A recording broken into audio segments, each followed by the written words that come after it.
because I'm here in Odisha and also Honorable Chief Minister is also there, I'd like to speak a little bit in Odia also so that I can get some more stronger connectivity with my Chief Minister also.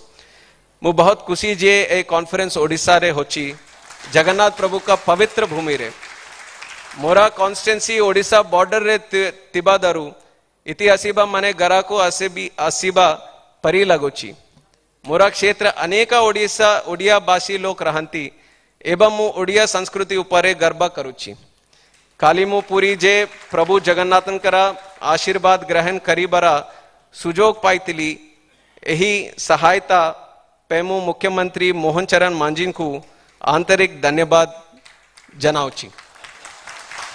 Civil aviation as India has springboarded in both growth and transformation with doubling up of our infrastructure in the last 11 years, right from Viksit Bharat that we have envisioned to Viksit aviation in 2014, just like how our MOS has said right now, from 74 airports in 11 years we have went up to 162 airports.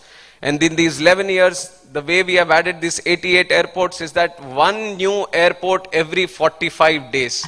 No other country in the world has seen this kind of transformation in civil aviation. It has been only possible in our country. Today, 4.6 lakh people fly domestically every year compared to 1.8 lakh in 2014. And in 2024, India recorded 24 crore passengers, which is more than the domestic air traffic in the last 65 years put together. In 1 year alone, we have crossed 24 crore passengers. And by 2030, we expect this number to be crossing 50 crore passengers. That is the potential that we have in civil aviation today. And also the growth rate that we have seen is more than 7.4% year-on-year growth that we are seeing. And our aircraft fleet also joins in telling the success that we had, where it was around 400 aircrafts in 2014, we have 800 and odd now in our aircraft fleet. And with an average fleet age of 7.3 years, we have one of the youngest and most fuel efficient fleets in the whole world as compared to the global average of 14.8 years. This is the story of India's aviation, story of India's flight, from airstrips to airports, from connectivity to capability, from elite to inclusivity, and from Hawai Chappal to Hawai Jahaj. This is the transformation that we are seeing today. And the most important thing in this transformation is the revolutionary scheme UDAN, Ude Desh Ka Aam Nagrik. Our Minister Vibhuti ji has also mentioned how today everyone is getting connected with aviation because of this revolutionary scheme.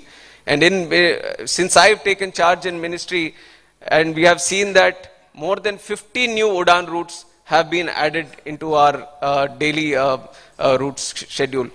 So over the last 8 years since the beginning of UDAN, there has been a lot of inclusivity happening. More and more tier 2, tier 3 cities have been making their own airports and connecting the length and breadth of this great country. And till date, 92 airports have been connected under UDAN scheme and 637 routes have been operationalized, bringing air connectivity to places that were previously off the aviation map. And some of these places you would never imagine that the people there also thought it was impossible to have an airport there. Those kind of places where there were small airstrips, we have picked up those places. Either we converted the airstrips into airports or either we have made greenfield airports there, and we have seen tremendous success in those regions also. And not only this was UDAN 1.0 that we are talking about. The kind of success we have seen, the Honorable Prime Minister has given a go-ahead for 10 more years of modified UDAN. This I am mentioning it here because the states consider it to be revolutionary, the industry considers it to be revolutionary, and all the stakeholders involved, they were all looking forward to an extended UDAN scheme, and that is what we are promising to you all today, that we are going to extend the UDAN scheme. And whatever little bit challenges, Usha ji has also mentioned in the presentation that there were small challenges or small gaps which were needed to be addressed, and we are taking care of all of them. We are taking proper feedback from each and every stakeholder involved, right from the passenger to the airline operator to the airport operator and from the ministry, from the state governments. combining all of them, and we are going to come out with an output which is going to be one of the best schemes the aviation has ever seen in this country and even in the world. And so we are going to do it for the next 10 years, the modified scheme. We are going to add 120 new destinations through that scheme, especially in the hilly and the northeastern states. And also, our vision is to connect 4 crore people to this through this Udan scheme in the country. And the dream of flying will no longer be just limited to the elite. It will be inclusive. It will be for all. It has been happening for the last 11 years, but this is no stopping for us. This is just the beginning for us. We have just laid the foundation today. And today we have a much bigger goal. We are aiming for Viksit Bharat 2047. And to do that, right from 162 airports what we have today, we want to achieve 350 airports by 2047. And it is with that vision that we are going forward. And in this vision of Viksit Bharat 2047, how do we achieve it? How do we get to that 350 airports? We have done a lot of discussion within the ministry. And especially in the last 1 year of me being the minister, I have observed that whenever any state chief minister has been coming to Delhi for different subjects, he has made sure that he comes to Ministry of Civil Aviation, because that is the importance civil aviation has for the states also today. They have been coming to the ministry. They have been discussing on wide range of issues. They want to develop the air connectivity in their own state. They want to develop the airports. They want to create more jobs in the aviation sector, and they want to connect their own state with the rest of the country and with the rest of the world. And with that passion, the chief ministers have been coming to me, meeting me and discussing their problems. That is when we got the idea that the civil aviation is no longer a central subject. It is moving along. It is going much deeper into the country. It is trying to reach, it is trying to spread its wings and reach out to the most common man in the country. So we thought, why don't we have the outreach program? Why don't we go to the states? Just like how chief ministers are coming to Delhi, it is time when the ministers move out of Delhi and go to the states itself. And that has given the birth of this regional conference, the idea for the regional conference. And through that, we have had the first northern conference in Uttarakhand. We had it in Dehradun, and the Honorable Chief Minister there, Pushkar Singh Damiji, attended. Great success. The states appreciated. There was huge participation from all the states. The ministers themselves came and talked about all the issues. Then we had the Western Conference in Mumbai. Devendra Fadnavis ji, he was present there. He was discussing about the issues of Maharashtra, and all the states like Gujarat, everyone participated. And now the Eastern Conference, I'm very happy to say, with the support of government of Odisha, that we are having it in the historic city of Bhubaneswar. We are equally proud that we are hosting it here in the state of Odisha and in the city of Bhubaneswar. And now, with this regional conference, the Eastern Regional Conference, we want to reach out to the states. We want to give them an additional platform. We want to give them the confidence that the Ministry of Civil Aviation is keenly listening and wants to handhold the states to improve their civil aviation network and to go forward in a much stronger way for the future. And we have also seen that the way the civil aviation sector has been growing. I want to just give you a number from the recently concluded monsoon session. In the just concluded monsoon session of Parliament, 25% of all start questions in the Lok Sabha and Rajya Sabha combined were on civil aviation itself.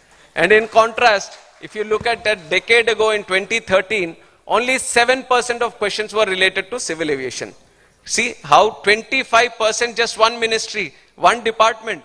There are around 50 to 60 departments in the Parliament, and all the people are asking for civil aviation questions. So the interest of the members of Parliament also. Now you see, I was also a MP for the last 10 years. The interest comes when the people are demanding something regarding that network. So you see that when the MPs also are actively asking, it means that the people are asking these questions to them. That is why they are putting these questions in the Parliament and trying to find out the information. Now my dear friend Om Prakash ji was also sharing that aviation is out of the political spectrum right now. It is not considered to be the priority in the political way of doing things. But I am very sure with the way the Parliament is functioning and the way they are asking questions, very soon the civil aviation sector is also going to be on the manifesto. Wherever you go, even if it is the remotest village, The people there will be asking that when are you going to have an airport or a helicopter operation near us, and when are you going to connect us to the rest of the country and to the rest of the world. This is going to be a reality in the coming days and the coming future. And how to make it a reality is the responsibility that is laid out on all of us. Right from the Ministry of Civil Aviation to the states and all the stakeholders, we have to collectively think about all the new innovative ideas that are required. Now, civil aviation is a very progressive sector. It is a global sector. And here, there needs to be a lot of collective, broad thinking that needs to happen so that we can cater for the exclusive needs and the tailor-made solutions for all the remotest parts of the country. And now, through this regional conference, we are going to discuss with all the states whatever kinds of issues they have. We are going to discuss them deeply and thoroughly. And I can assure you that it is not just me and Mohalji who have come here. Our whole team from the ministry has come here. Even if you come to Delhi, our rooms might be smaller to meet. You can call only 3 or 4 or 5, 6 people. But here we have got 20, 30 people, all the departments, right from the airports, joint secretaries, name it, all the divisions, all the important departments, everyone is here. Because when we come here to talk to you, we thought that it has to be the whole team that comes here, sits here, and we have a very detailed and very thorough discussion with the states. So it is with that seriousness also we are taking up this thing. And now some important concepts that we want to do from the Ministry of Civil Aviation. The whole point is one to reach out to the states and hear from you. And the other side of it is what are we trying to do from the Ministry of Civil Aviation point, and how do the states need to come about. And very much the states are also following that line, and the most important thing is how do we increase our airport network. This is a much talked about thing, and this is also a plan of our Honorable Prime Minister that the airstrips that we have around 450 airstrips lying vacant, lying unoperationalized,